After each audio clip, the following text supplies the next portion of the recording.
Hey everybody, and welcome back to 3COG. Today we're going to talk about the color codes that are assigned to your levels of mental awareness and how it applies to a deadly force encounter. Why do you care about the color codes? You probably don't, unless you're in the military and it's information that you're required to regurgitate for a test or an assessment. It doesn't really matter that much to you, except if you understand that by understanding how these colors apply to your mental awareness, hopefully you gain a deeper understanding of yourself and where you are actually at as far as mental preparation for a deadly force encounter. I'm making this video because of something that happened to a family member of mine, and this person does not necessarily exist ready for a deadly force encounter perpetually. And I think there were some lessons learned out of it, so I just wanted to talk about the brain aspect of it and kind of where you should be and hopefully help people understand where they actually are and then think about different situations. So first and foremost, you have white. So white is bad, but it is a normal human condition.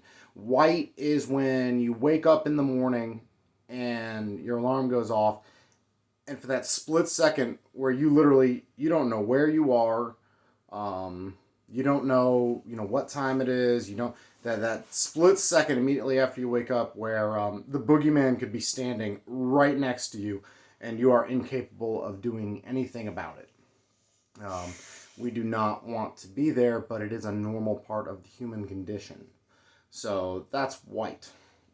Yellow. Yellow is really where we want to exist. Yellow-orange.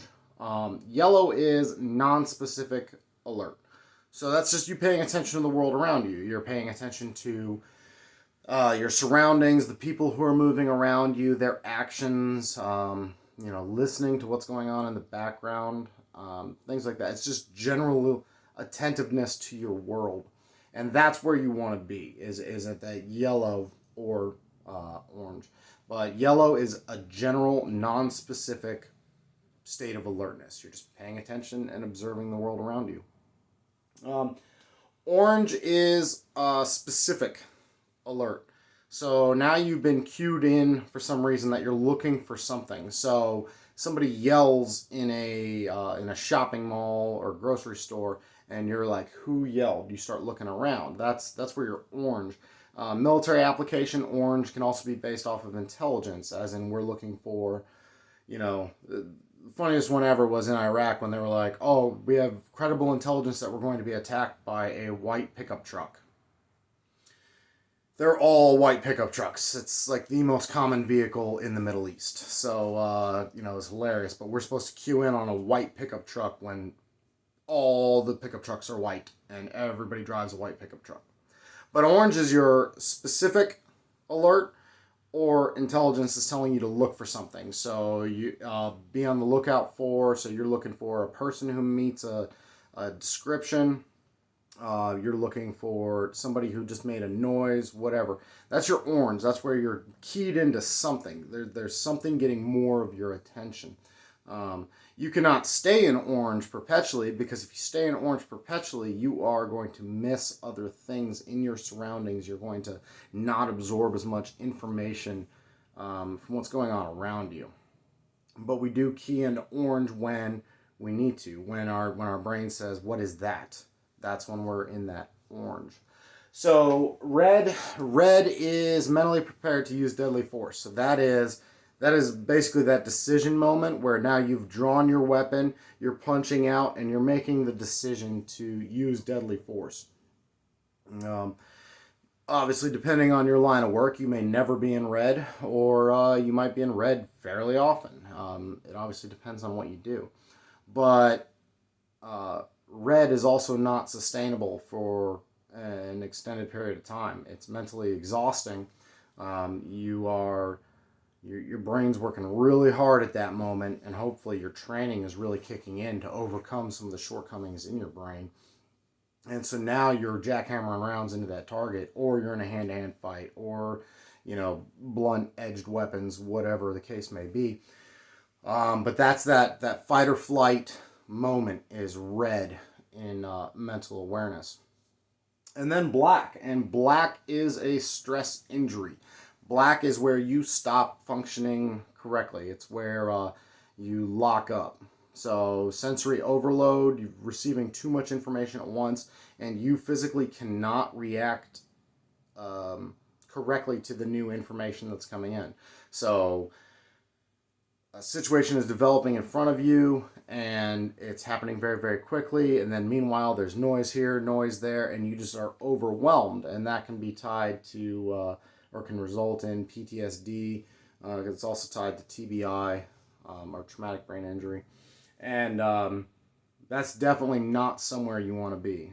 Black is sensory overload. You cannot process the information, and you're combat ineffective. So combat ineffective from a military application obviously is combat ineffective. I cannot use you right now.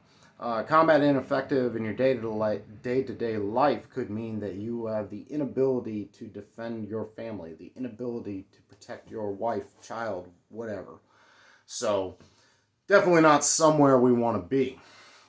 So